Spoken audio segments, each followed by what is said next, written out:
Do údolí se řítí nákladní vlak. Zavolej na dispečing, že nebrzdíme. 7551 je v ohrožení. Souprava se nezadržitelně žene z kopce. Mayday, nebrzdíme, jedeme 140. Tisíce tun oceli a nákladu se rychle blíží k nedalekému městečku.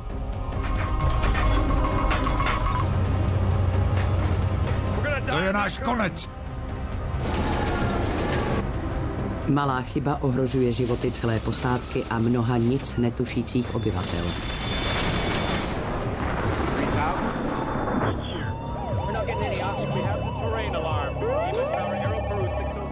Skupina Nova uvádí kanadskou dokumentární rekonstrukci. Tento příběh je pravdivý. Je založen na svědectví přímých účastníků.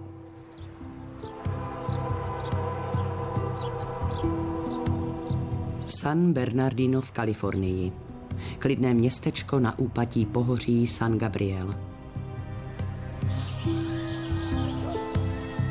Oáza klidu ležící mezi pustinou Mohavské pouště a velkoměstským ruchem Los Angeles. Každý si mohl vybrat bydlení podle svého gusta. Žili jsme tady spokojeně. Ale v roce 1989 městem otřásly dvě katastrofy. Zahynulo při nich 6 lidí a 18 domů bylo zcela zničeno. První způsobil neovladatelný vlak. 100, 110, 130. A druhou výbuch s následným požárem. Do vzduchu stoupal mrak černého dýmu. Bylo to jako v pekle. K oběma neštěstím došlo v rozmezí 13 dnů. Vyšetřovatelé zjišťovali, zda spolu navzájem souviseli. Pomoc! Pomozte mi někdo! Experti odhalili řadu chybných rozhodnutí, která vyústila v tragédii a navždy poznamenala tvář města. Splašený vlak. 12. května 1989 časně ráno se na vedlejší koleji připravoval nákladní vlak k přejezdu pohoří San Gabriel. Hlavním strojvedoucím soupravy Southern Pacific číslo 7551 byl Frank Holland. Mým úkolem je řídit lokomotivu. To znamená dodržovat předpisy, správnou rychlost a včas brzdit. A hlavně dopravit vlak bezpečně do cílové stanice. Na seřadiště na okraji Mohavské pouště dorazil už předchozího večera. Zde se sestavují nákladní soupravy a přidělují se jim vlakové čety, které je během cesty provázejí. Holland si přišel vyzvednout vlakovou dokumentaci. Ahoj, Franku. Holland svou funkci zastával už 3 roky. Takže tady to je. Příkaz k jízdě, zpráva o brzdění a nákladové listy. Podle dokladů tvořilo soupravu 69 vagónů, každý o hmotnosti 55 tun. Holland se rovněž dozvěděl, že celý náklad tvoří trona, minerál, který se používá v chemickém průmyslu. Začal jsem počítat, jaký výkon budu potřebovat, abych s tím vlakem sjel do Loose hor. A z toho jsem si odvodil nejvyšší přípustnou rychlost. Díky. Šťastnou cestu. Celkem měl tedy vlak převážet více než 3,5 tisíce tun, což zhruba odpovídá hmotnosti 10 obřích dopravních letadel. Náklad byl určen pro Jižní Ameriku. Holland jej měl dopravit na nádraží v Coltonu poblíž Los Angeles. Vlak musel nejprve vystoupat do Cajunského průsmyku v pohoří San Gabriel a odtud se pomalu spustit k pobřeží.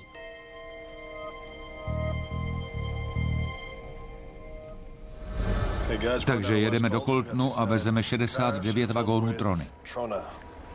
Everett Crown, pomocník strojvedoucího vlaku, asistoval v čelní lokomotivě Hollandovi. Alan Rees měl mít jako druhý pomocník na starost další 2 stroje. Všichni 3 byli u Southern Pacific zaměstnáni už dlouhou řadu let.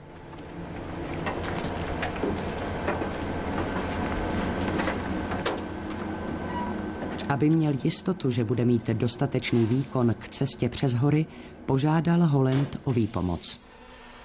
Dispečeři mu tedy přidělili ještě 2 pomocné lokomotivy. Ty řídil strojvedoucí Lawrence Hill a pomocníka mu dělal Robert Waterbury. Oba už touto trasou několikrát projeli, ale většinou jezdili na jiných tratích. O hmotnosti nákladu nic nevěděli a ani se na to neptali. Vlak 7551 měl tedy celkem 4 lokomotivy vepředu a 2 vzadu. Po jejich připojení byl připraven k odjezdu. Postrk volá vedoucí. Vedoucí. Už je spřaženo, můžeme jet? Rozumím.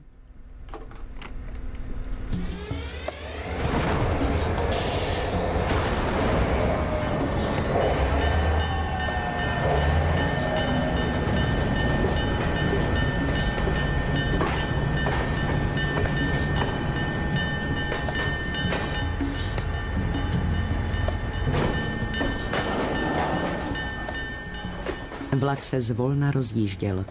Do Cahonského průsmyku ve výšce 1300 metrů měl dorazit za 1,5 hodiny.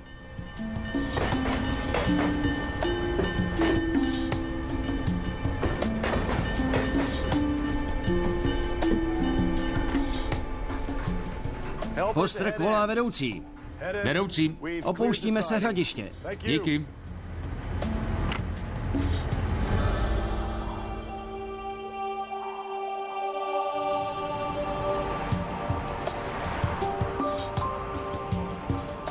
Na druhé straně hor se mezi tím městečko San Bernardino probouzelo do nového dne.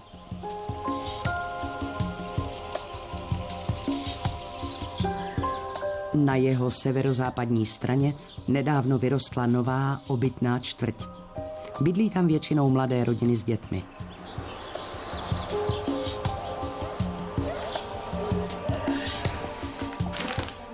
V čísle 2326 na Duffy Street právě vstal Christopher Shaw.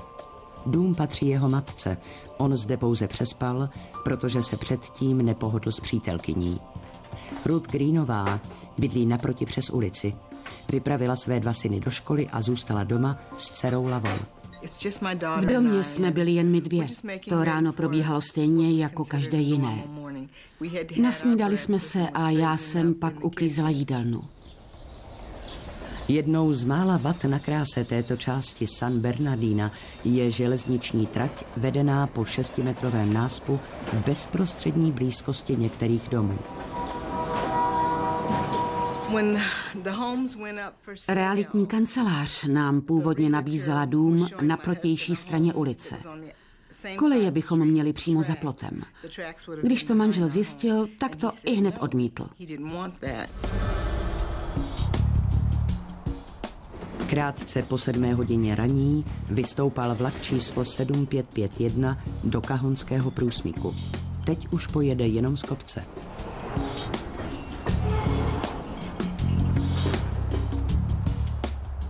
Jde o klíčový bod na železniční trati, která spojuje Los Angeles se zbytkem světa.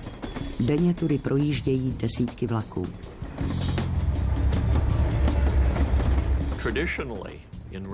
Ti, kdo jezdí přes hory, mají mezi kolegy na dráze největší respekt.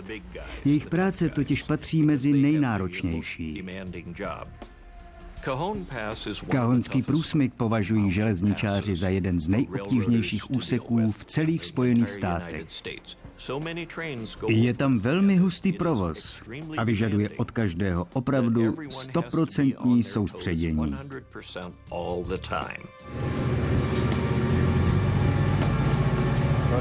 No. Strojvedoucí Frank Holland a pomocník Everett Crown jedou na čas. Se svými kolegy v zadní části vlaku ještě nemluvili. Zatím nebyl důvod, cesta totiž probíhala naprosto hladce. Pak přišel důležitý okamžik. Dlouhý vlak musí před sjezdem z hor zpomalit. Tento obtížný úsek trasy z Mohavské pouště do Coltonu trochu připomíná jízdu na horské dráze. Trať má v některých místech sklon až 22 promile. To znamená, že na 100 metrech klesá až o 2 metry a 20 centimetrů a to je opravdu hodně. 12. května 1989 po 7 hodině raní začal vlak společnosti Southern Pacific číslo 7551 sjíždět z pohoří San Gabriel.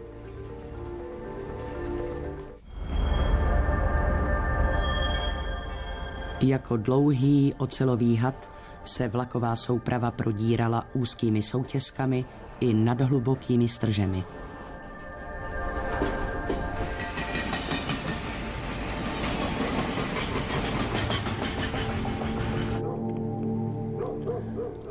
Kdesi dole pod nimi se probouzelo městečko San Bernardino do nového dne. Jakmile se začaly koleje svažovat dolů, aktivoval Frank Holland poprvé dynamické brzdy. Vlak jimi brzdí pomocí motorů lokomotiv. V průsmyku je nejvyšší povolená rychlost 48 km v hodině. Holland si ověřil, že strojvedoucí na konci soupravy postupoval stejně. Halo, Lawrence. Ano, slyším. Máš dynamické brzdy? Ano, na plný výkon. Rozumím.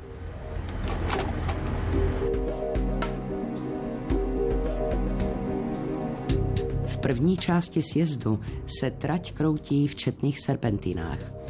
Tření v zatáčkách rovněž přispívá k brzdění. Holland pro jistotu začal spouštět i vzduchové brzdy, které vyvíjejí tlak na kola jednotlivých vozů.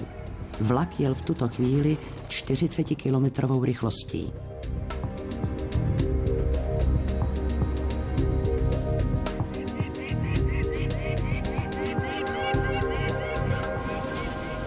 Jakmile však měli klikatý úsek za sebou, všiml si Hollandův pomocník, že nabírají rychlost. Franku, máš tam 50. Měli bychom jet 40.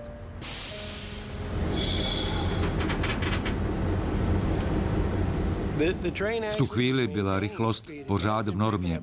Sice stoupala, ale ještě nijak dramaticky.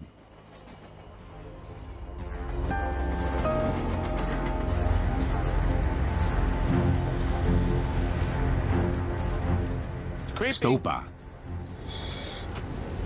Zmatený Holland zvýšil tlak vzduchových brzd. Vlak se ale rozjížděl stále rychleji. Když ukazatel přesáhl 60, začal jsem si dělat starosti.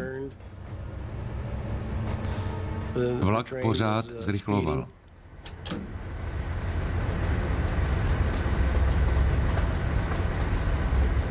Pak dosáhla rychlost 72 km v hodině. Holland zapnul vzduchové brzdy naplno. Bezvýsledně.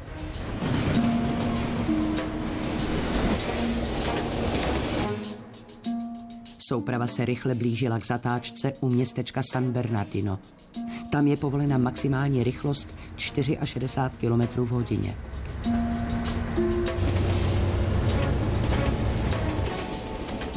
Už v polovině kopce jel vlak mnohem rychleji. Manžel Ruth Greenové odjel do práce. Obě mladší děti byly na cestě do školy. V protějším domě vlezl Chris Shaw do sprchy.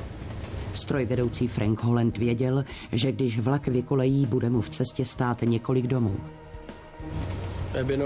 Tu zatáčku jsem dobře znal. Při tak vysoké rychlosti se projet nedala.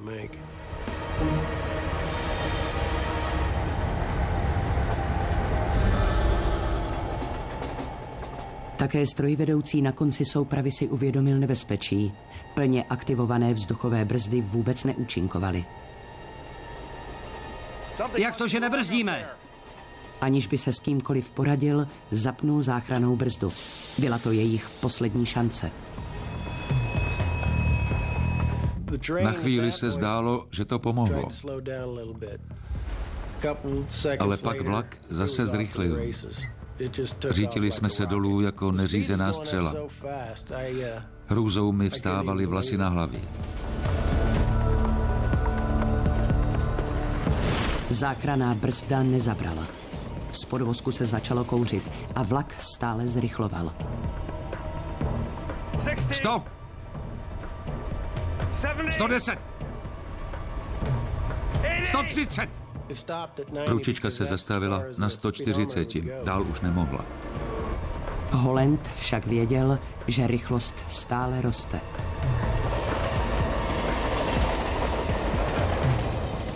Pane Bože, říkal jsem si, za tohle mě vyhodí. Pořád jsem přemýšlel, kde jsem udělal chybu. Co se vlastně stalo? 7551 volá dispečing v Coltonu. 7551 volá Colton. Provozní dispečer ale naše volání neslyšel. Posádka se neměla na koho obrátit. Zůstali jsme v tom úplně sami. Zkus to ještě jednou. Tady 7551 volá dispečing Colton. West Colton, příjem. Máme velký problém. V zadní lokomotivě poslouchal volání strojvedoucí Lawrence Hill. Nevím, jestli se nám podaří vlak zastavit. Rázně vstoupil do hovoru, aby vysvětlil, v jak zoufalé situaci jsou. Mayday, mayday, jedeme 140. Vlak je zcela neovladatelný. Nedokážeme ho zastavit. Dispečer ale pro ně nemohl nic udělat. Vlak se řítil k San Bernardinu už více než 160 kilometrovou rychlostí.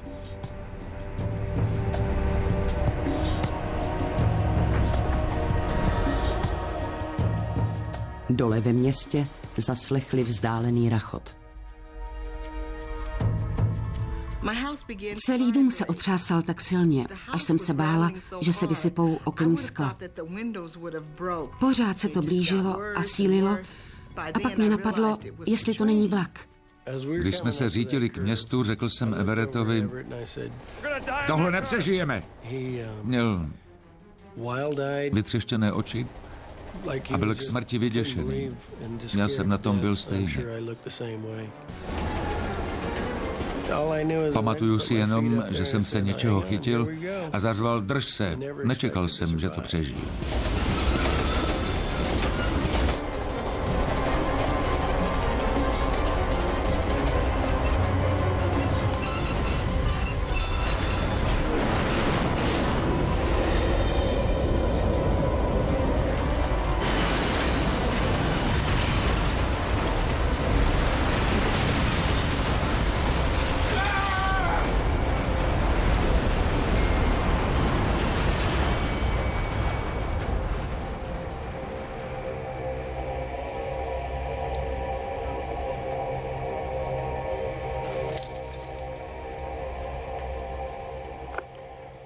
Dispečing ve West Coltonu, prosím, ozvěte se. Vykolejili jsme mezi stanicemi Dyke a Stover. Mayday, mayday! Strojvedoucí pomocné lokomotivy Lawrence Hill zoufale volal dispečera Southern Pacific. Měl štěstí, byl na samém konci vlaku a vyvázel bez zranění. O osudu svých kolegů nic netušil. Tady souprava 7551. Ozvěte se někdo. Hillovo volání zůstalo bez odezvy déle než minutu. Dispečing Saugus, 7551, příjem. Vykolejili jsme. Vůbec nevím, jak to vypadá vepředu. Určitě tam budou ranění. Budou potřebovat pomoc. Je tu hromada trosek.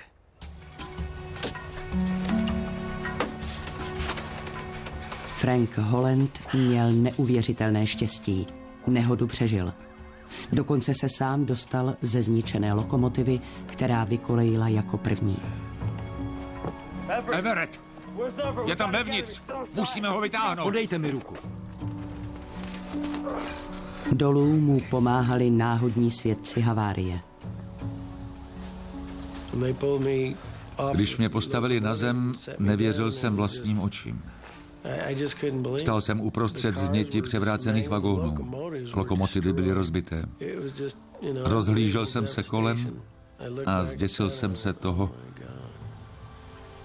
co jsem udělal.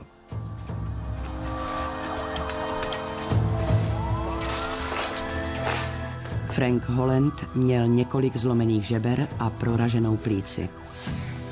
Pomocník Everett Crown byl nalezen mrtev.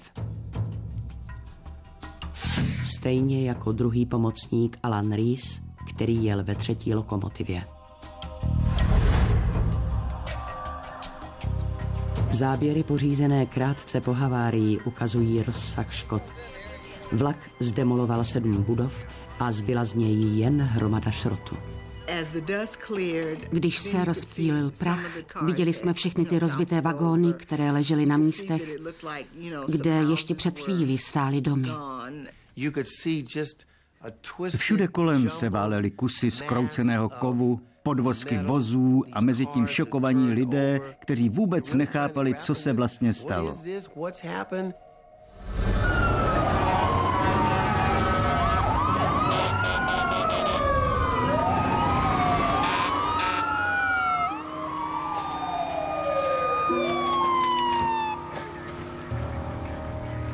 Po několika minutách dorazili místní hasiči.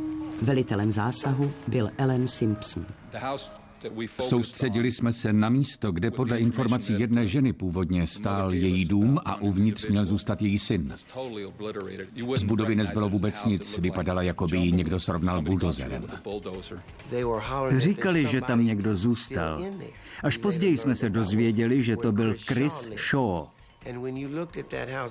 Když jsme pak uviděli tu hroznou zkázu, nevěřili jsme, že by to někdo mohl přežít, že by mohli někoho živého najít.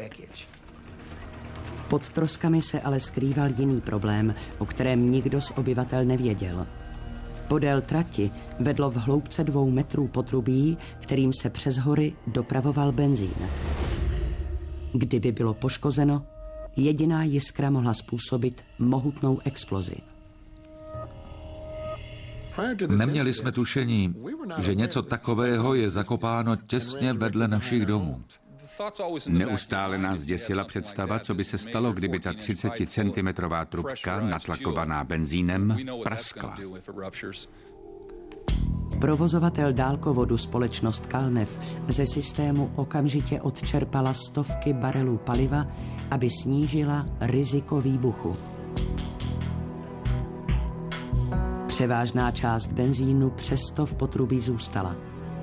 Bezpečnostní ventily, které mají jednotlivé úseky uzavírat, totiž nefungovaly.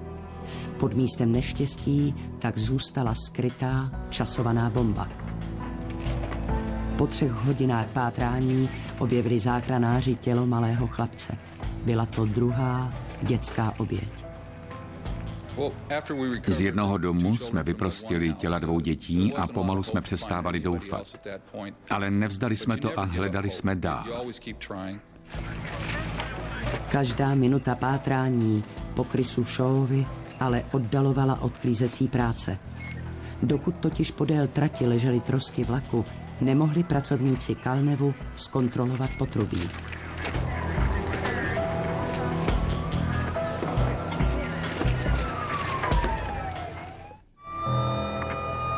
Od vykolejení vlaku číslo 7551 uplynulo 12 hodin. Havárie v kalifornském San Bernardinu si zatím vyžádala 4 lidské životy. Celá městská čtvrť musela být evakuována.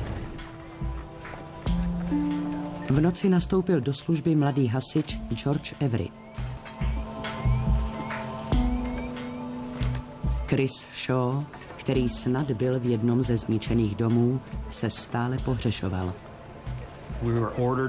Dostali jsme rozkaz vystřídat jednotku, která pátrala po tom mladíkovi. Bylo třeba najít jeho tělo. Shaw byl poslední pohřešovanou osobou. Záchranáři požádali jeho matku, aby jim nakreslila plán domu. Podle jejich slov byl syn v době nehody v koupelně. Právě tam nakonec hasiči soustředili svou pozornost.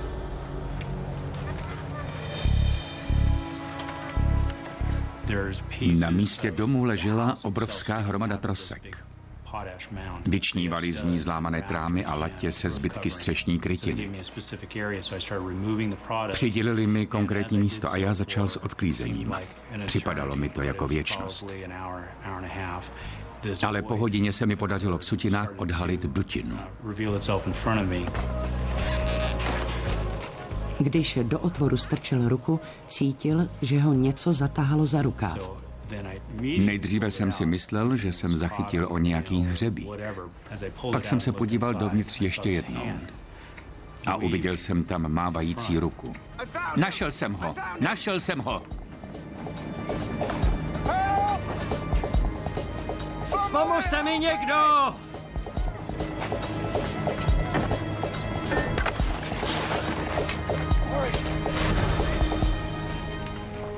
Trvalo ještě 1:30, než se hasičům podařilo Chrise vyprostit. Byl zaklíněn v malém prostoru, který vznikl nakupením trosek. Naštěstí měl dostatek vzduchu. Všichni jsme žasli, že to dokázal přežít. Byl zavalen více než půl dne a nikdo mu už moc šancí nedával. Bylo to neuvěřitelné. Pátrání po pohřešovaných na místě havárie skončilo. Při neštěstí zahynuli 4 lidé, 4 byli zraněni a 7 domů bylo zcela zničeno.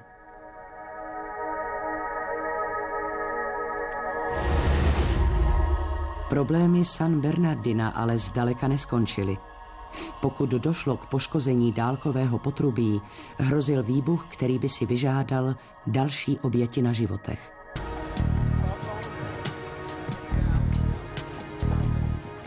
Přesto bylo v zápětí zahájeno vyšetřování příčin nehody. Za Národní úřad pro bezpečnost v dopravě se ho účastnili také William Pugh a Russell Quimby. Na místo jsme dorazili až za tmy. Vypadalo to tam jako v Dantově pekle. Ještě po 12 hodinách byly brzdy a nápravy vagónů horké. Některá kola se následkem vysoké teploty uvolnila z náprav.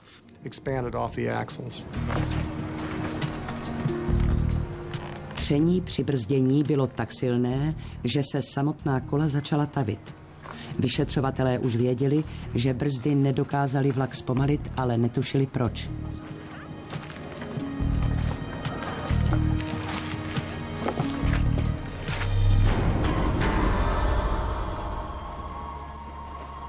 Další den začaly odklízecí práce.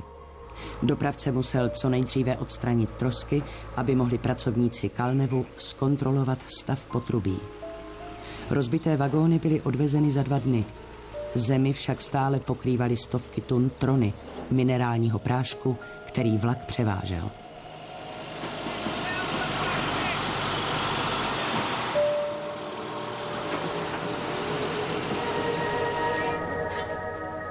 Zaměstnanci Kalnevu začali nejprve odhrnovat půdu podél trasy potrubí, aby jej těžké stroje nepoškodily.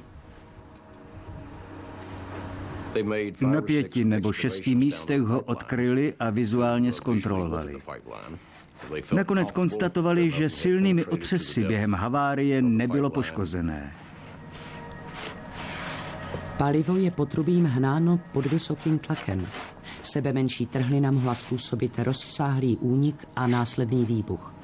Žádné netěsnosti ale objeveny nebyly. Tento benzinovod zásobuje civilní i vojenské odběratele ve 320 kilometrů vzdáleném Las Vegas. Z jejich strany začal sílit tlak na obnovení dodávek.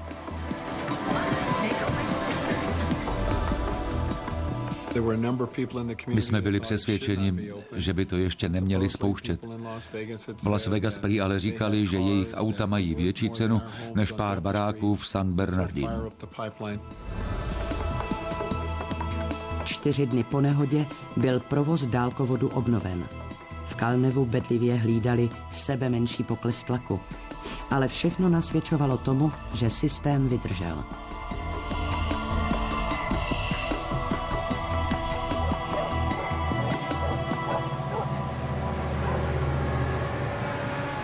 Ve stejný den dokončila Southern Pacific opravu poškozené tratě. Kolem San Bernardina začaly opět jezdit vlaky.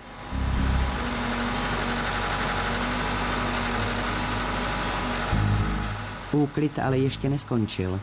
Okolí stále pokrývala značná část rozsypaného materiálu. Bagry ho nakládali na nákladní auta, která jej odvážela pryč. Aby těžké stroje nepoškodily potrubí, byl celý prostor jasně ohraničen.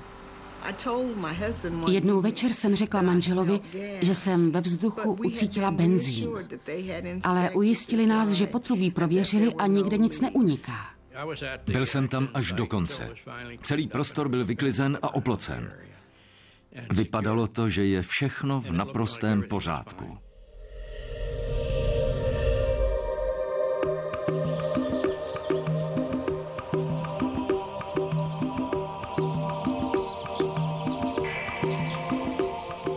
Od vykolejení vlaku číslo 7551 uplynuly téměř 2 týdny. Sanace škod proběhly rychle. 8 dní už putovaly vlaky po kolejích i palivo podzemním dálkovodem do svých cílových stanic. –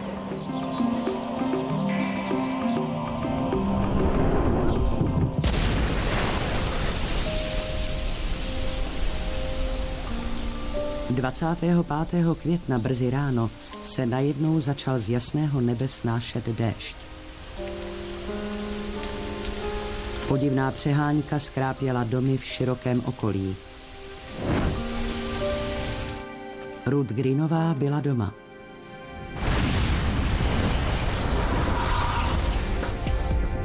Během krátké doby se znovu stala svědkem hrůzného divadla. Podívala jsem se z okna. Všude kolem, kam až jsem dohlédla, mě obklopovala ohnivá stěna. Sousedí křičeli, abych utekla, a já jsem tehdy běžela doslova o život.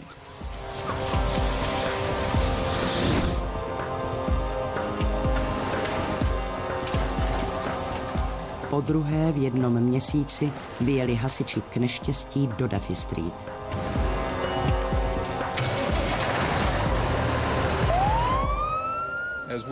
Když jsme vyjížděli ze stanice, tak jsem ani na vteřinu nepochyboval o tom, co se stalo. Už z dálky jsme viděli, že prasklo to potrubí s benzínem. Sloup dýmu a plamenů dosahoval 100metrové výšky.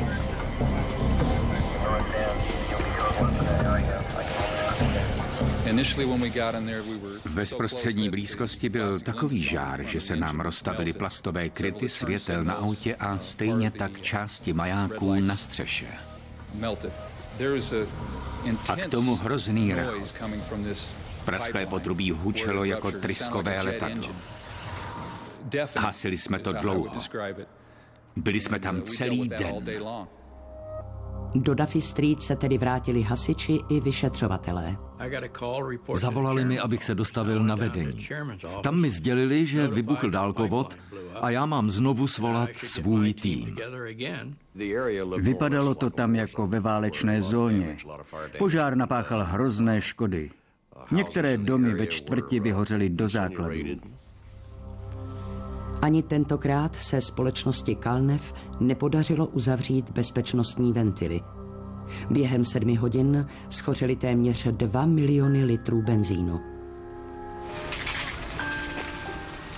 Zemřeli další 2 lidé, 3 byli zraněni a 11 domů bylo zničeno. Obyvatelé města byli v šoku. Mezi lidmi se říkalo, že po jedné z obětí zůstaly jenom uškvařené boty. To je hrozná představa. Ten člověk musel před smrtí strašně trpět. Ten požár, to byla poslední kapka. Nedovedu si představit, že bychom tam ještě mohli žít.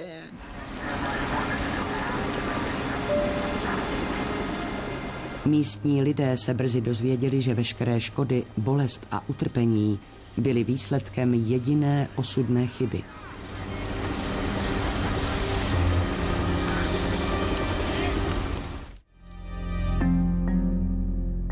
V V průběhu 13 dní otřásly kalifornským San Bernardinem 2 pohromy. Vykolejený vlak a výbuch dálkovodu zdemolovali 1 ze čtvrtí a o život připravili 6 osob. Vyšetřovatelé se oběma haváriemi podrobně zabývali. U vlakového neštěstí se soustředili zejména na černé skříňky 3 lokomotiv. Ze záznamů o vzdálenosti, poloze rychlostních pák a tlaku v brzdách jsme se snažili zjistit skutečnou rychlost vlaku.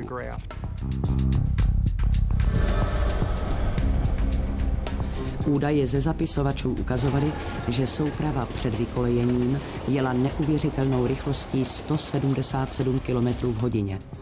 Přitom v osudné zatáčce je rychlost omezena na 60. Vlak stále zrychloval, i když byly plně aktivovány vzduchové brzdy.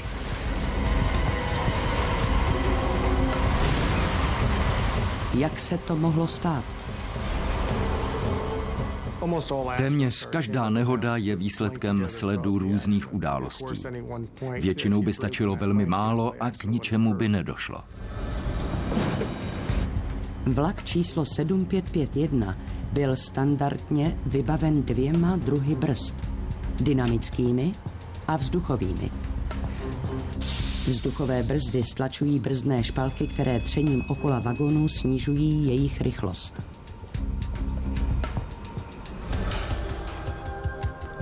Vyšetřovatelé zjistili, že zpočátku vzduchové brzdy účinkovaly.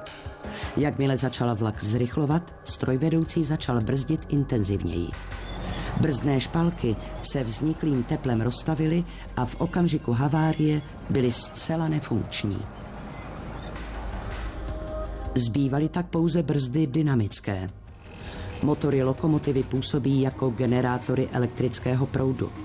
Ten kolem sebe vybuzuje magnetické pole a vzniklá síla působí proti směru otáčení kol. Vlak měl připojeny 4 lokomotivy vepředu a 2 vzadu. Už před cestou strojvedoucí Frank Holland věděl, že druhá lokomotiva nebrzdí vůbec a 4. pouze částečně. I tak to ale mělo stačit.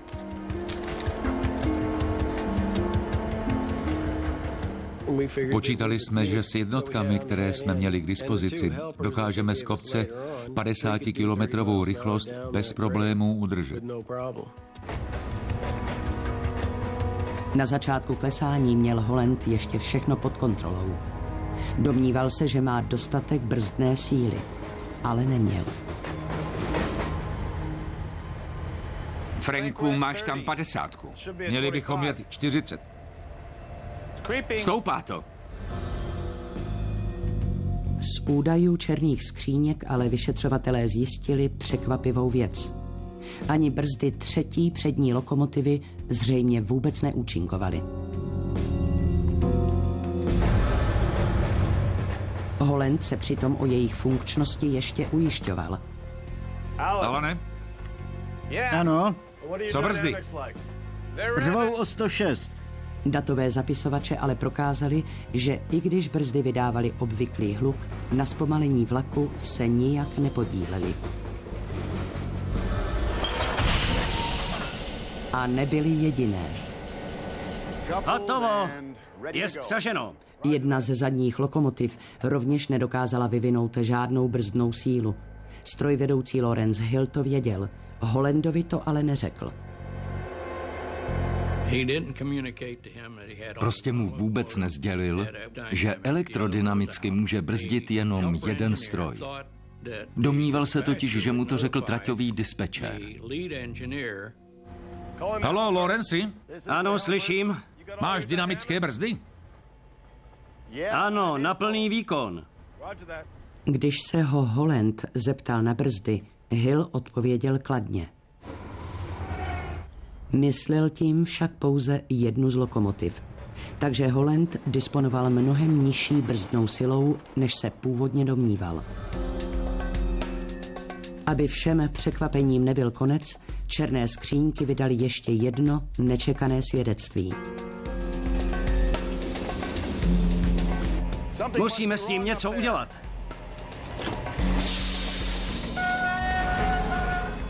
Použitím záchranné brzdy nevědomky vyřadil brzdy dynamické. Jde o pojistku, která má zabránit zablokování kol a následnému skluzu. V tomto případě však byly dynamické brzdy jediným systémem, který mohl vlak zpomalit. Aktivace záchranných brzd jeho rychlost jen zvýšila.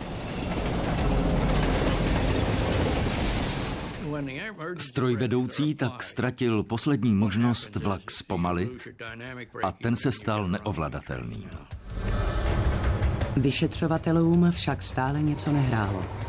Podle dokladů vezl vlak číslo 7551 3,5 tisíce tun nákladu.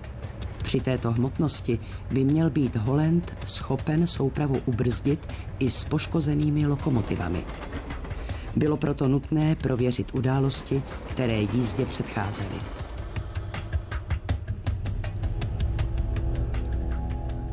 Přepravu si u železnice objednala společnost Lake Minerals. 5 dní před vypravením vlaku obdržel dispečer Thomas Blair od jednatele firmy nákladové listy. V těchto dokumentech se uvádí druh nákladu a jeho množství. Thanks.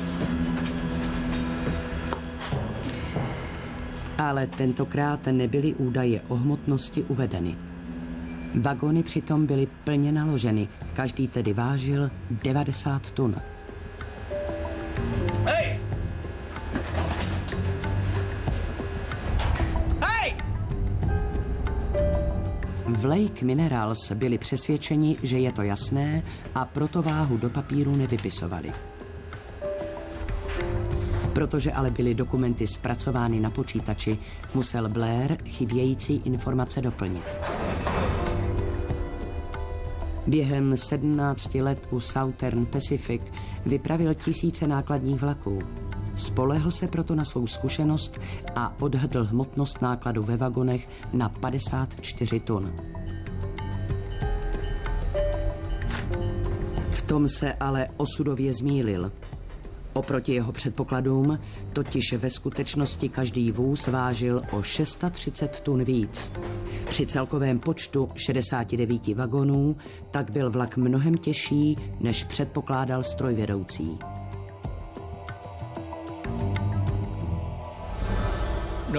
Váhového rozdílu si nikdo nevšiml. Příkaz k jízdě, zpráva o brzdění a nákladové listy. Strojvedoucí tedy vůbec nevěděl, že náklad váží 6200 tun. Počítal s pouhými 2/3 skutečné hmotnosti. A podle toho volil další kroky. Osud toho vlaku byl předem spečetěn.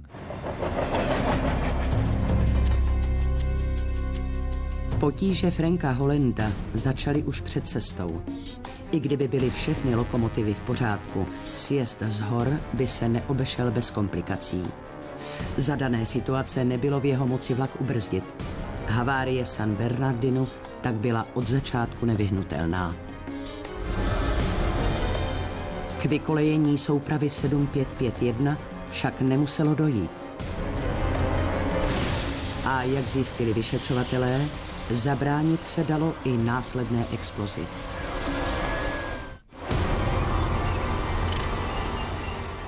Ta připravila o život 2 obyvatele San Bernardina a zničila 12 domů.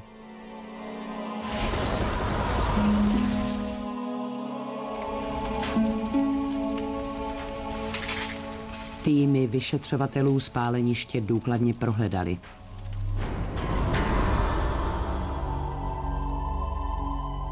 Potrubí bylo uloženo 2 metry pod zemí. Krátce po havárii vlaku její zaměstnanci Kalnevu prověřovali.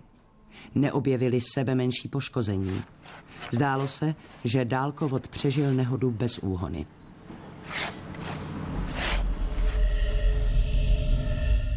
Po obnovení provozu se neprojevil pokles tlaku ani známky jiných potíží. Společnost Kalnev tedy zvýšila průtok paliva. Kontrolní měření potvrzovala, že všechno bylo v normě.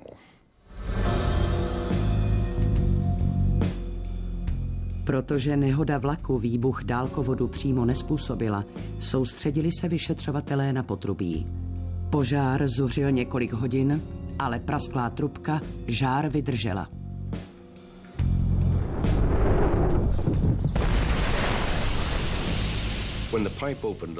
Potrubí se roztrhlo podélně.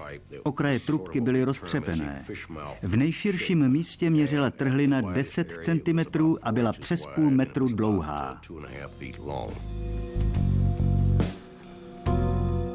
Experti NTSB hledali na trubce stopy, které by osvětlily příčiny havárie. Blízko místa, kde potrubí prasklo, objevili rýhy a několik hlubších promáčklin. Kdyby se vyšetřovatelům podařilo určit, co je způsobilo, zjistili by i příčinu výbuchu. V promáčklých místech jsme nalezli zbytky kalené oceli. Potrubí tudíž musel poškodit nějaký stroj s ocelovými zuby. Tomuto popisu odpovídalo několik čelních nakladačů, které nabírali rozsypaný minerální prášek. Konkrétní stroj se ale určit nepodařilo. Skupina z NTSB tedy dospěla k závěru, že k poškození dálkovodu došlo buď během odklízení trosek vagonů, anebo v době, kdy se odhrnovaly a odvážely tuny sypkého nákladu.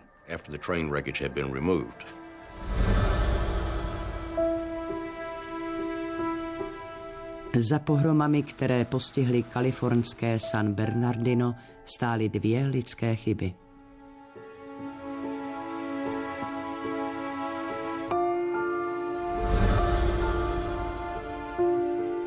Vyšetřovací komise ve své závěrečné zprávě zprostila Franka Hollanda viny s odůvodněním, že jednal v dobré víře a za daných okolností přiměřeně.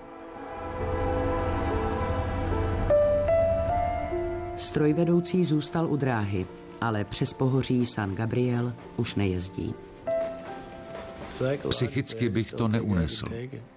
Nedokázal bych se ubránit vzpomínkám. Pokaždé, kdybych těmi místy projížděl, prožil bych si to peklo zase znovu. Společnost Calnev, provozující dálkovod, byla obviněna z nedbalosti při revizi svého zařízení. Všechny spory byly vyřešeny mimosoudně. Společnost Calnev uznala, že inspekce měla proběhnout mnohem důkladněji. Spokojili se s vizuální kontrolou a obnovili dodávky, aniž by měli jistotu, že potrubí nebylo během odklizovacích prací nějak poškozeno. Thomas Blair, který nesprávně vyplnil doklady k vlaku, nebyl obviněn. Po nehodě ale došlo u Southern Pacific ke změně předpisů. Každý vůz bez udané hmotnosti nákladu byl od té doby považován za plně naložený. Společnost se s poškozenými dohodla na mimosoudním vyrovnání a dnes již neexistuje.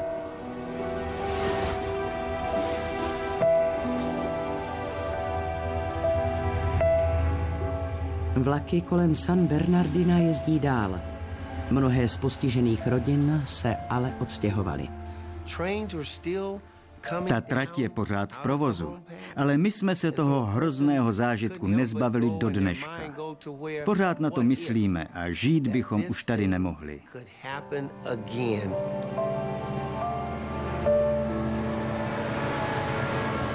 Domy už v blízkosti kolejí nestojí. Jediné, co tady zbylo, je zjizvený pruh země. Nestojí tu ani žádný památník, který by ony tragické květnové dny roku 1989 připomínal. České znění připravili Valerie Zavacká, Jiří Plachý, Svatopluk Šuler, Jan Wagner, Vladimír Kudla, Jaroslav Kaňkovský, Daniela Bartáková, Otakar Šprta, Tomáš Vaňousek, Jan Slabý, Josef Kušnír, Zuzana Trimlová, Václav Kvasnička, Vladimír Tišnovský, a Milan Pér. Česká televize 2008.